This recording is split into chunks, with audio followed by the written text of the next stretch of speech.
Olá, certamente você já respondeu ao fórum e a gente já deu um retorno sobre a questão dos heróis que vocês colocaram lá. Então a gente vai retomar a discussão da especialização em inclusão e diversidade na escola, procurando entender qual é o conceito de decolonialidade. Do que é que a gente está falando?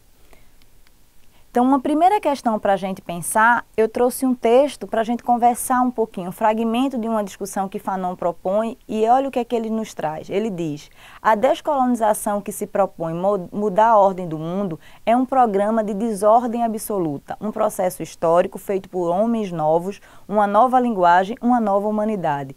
Por que será que Fanon está falando em desconstrução, em desordem absoluta? Por que ele está falando da gente refazer, reescrever?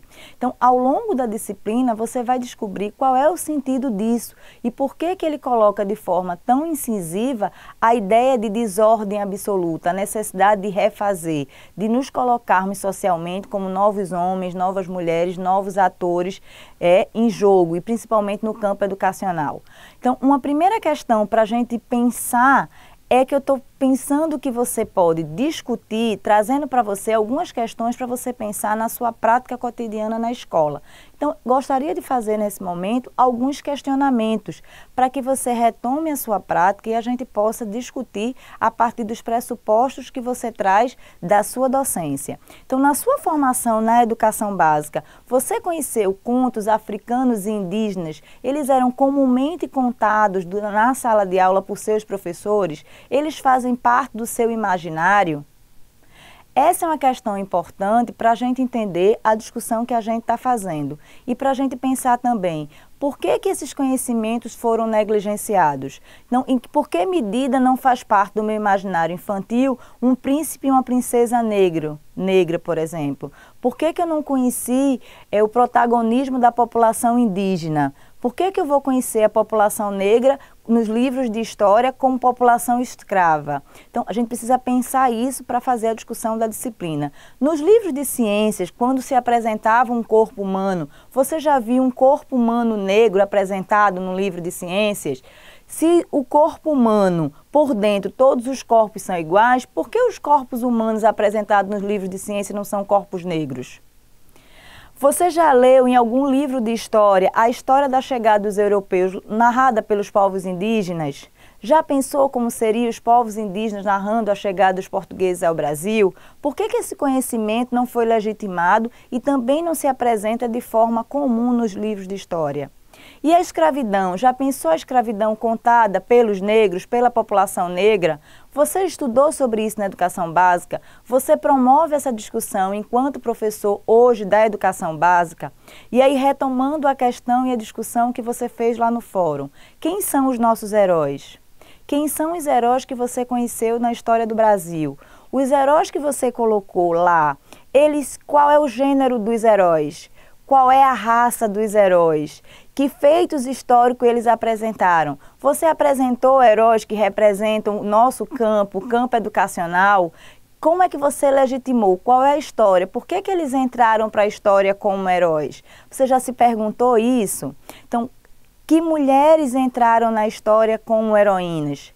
Elas são mulheres brancas ou negras? Existem mulheres na história do Brasil como heroínas?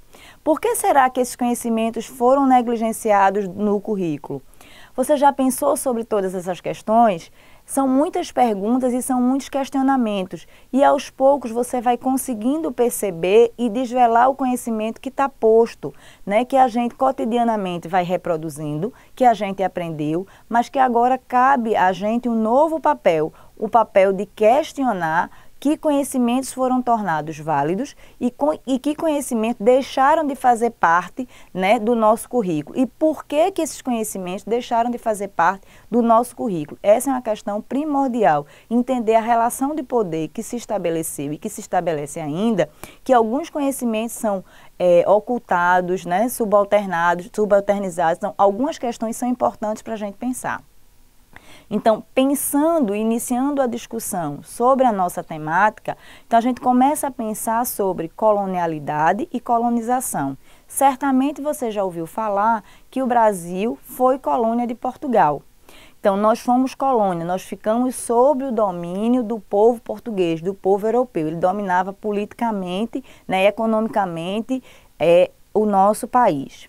Isso já acabou. Entretanto, as discussões que a gente faz hoje nos permite visibilizar que, embora nós não sejamos mais colônia de Portugal, não sejamos mais colônia do povo europeu, há efeitos desse processo de colonização que a gente está chamando de colonialidade. Então, mesmo que a gente não seja mais uma colônia de Portugal, a presença dos europeus aqui construiu uma nova subjetividade na população da América Latina e que incidiu muito forte aqui no Brasil.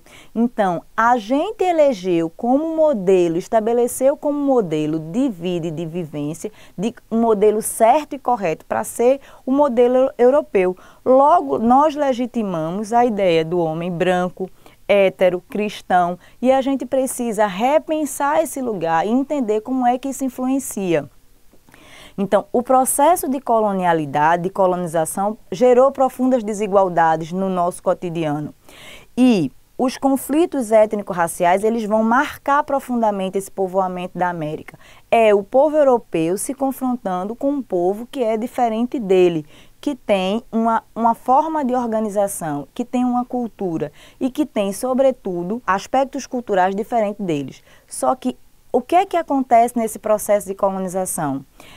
Os europeus vêm para aqui e estabelecem como regra e como norma a forma correta de vivência como a forma deles, né? Então, a gente vai aprendendo esses modelos, a gente vai se apropriando e isso repercute até hoje. Então, a colonialidade, ela se relaciona à forma como o trabalho, o conhecimento e a autoridade e as relações intersubjetivas se articulam entre si através do mercado capitalista mundial e da ideia de raça.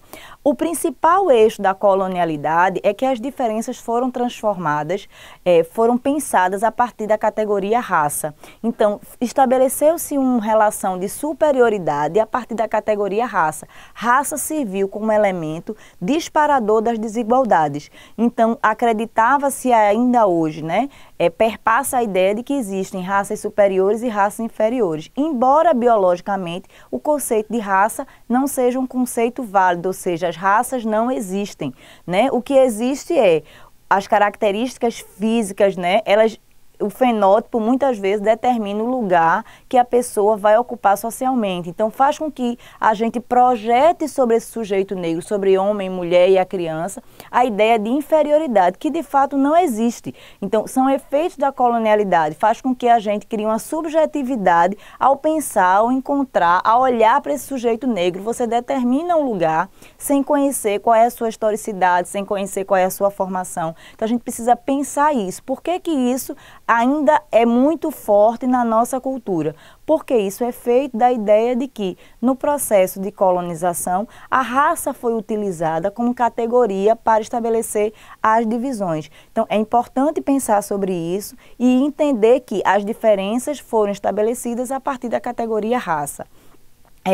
Então, isso vai gerando a ideia do que é certo e do que é errado. Então, nesse sentido, é a partir desse elemento que a gente vai pensar quais são as religiões que são aceitas socialmente, quais são as religiões que não são aceitas socialmente, quais são as posturas que são aceitas e as que não são aceitas, a questão da religiosidade. Então, vários elementos vão sendo pontuados a pensar sobre isso. Então, a Europa foi obrigando aqueles a pensar que ele era o elemento de referência para pensar a normalidade e transformou os não europeus em os outros. Então, a gente tem uma forma de organização da vida que faz a gente pensar que os códigos que são importantes são aqueles que foram trazidos pelos europeus. E aos poucos a gente vai conversar sobre isso e entender como é que essas questões se organizam dentro do espaço escolar.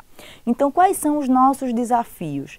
A partir da ideia de que a gente teve muita dificuldade e ainda tem em aceitar esses que são os outros dentro do espaço escolar e dentro da sociedade.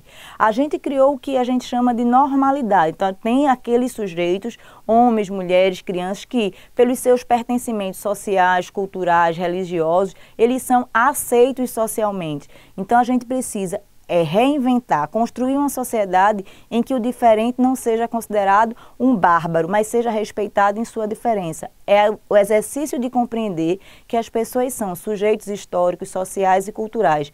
Por isso que eles têm aspectos, vivências diferentes, porque a historicidade de cada um, ela foi formada de forma diferente. As experiências de cada um, elas são únicas. Por isso que elas vivem, elas dançam, elas cantam, elas rezam ou não. Elas estudam, elas se imprimem socialmente com características diferentes. Então, a ideia de que a gente precisa respeitar as diferenças e não na lógica da escola, que a gente tende muito a reproduzir, que é de homogeneizar as diferenças, de querer que os alunos aprendam no mesmo tempo, do mesmo jeito, com as mesmas técnicas, com os mesmos desafios pedagógicos. Uma segunda questão muito importante que a colonialidade nos propõe é a reescrita do conhecimento escolar. Há conhecimentos que foram negados, há conhecimentos que não chegam, né, que não são legitimados na escola. Então, a gente precisa saber quais são as histórias das lideranças comunitárias, quais são as histórias, né, da própria comunidade, quais são os ritmos que essas crianças dançam e cantam. Então, a gente precisa reescrever o conhecimento escolar, dando espaço para o que até agora foi ocultado. Uma segunda questão importante é a reinvenção de como o outro é representado no currículo escolar. Então, existe um outro, quer dizer, existe um conhecimento que está legitimado e existe um conhecimento que está negado. Esse outro conhecimento que está negado, como é que a gente pode reinventá-lo na escola, reescrever toda essa história e trazê-lo à tona? E aí uma questão significativa para essa discussão é trazer para a centralidade do processo pedagógico a diferença. A diferença não entra no processo pedagógico como um puxadinho. Eu vou tratar das relações étnico-raciais no dia 20 de novembro. Eu vou tratar da história das mulheres no Dia das Mulheres.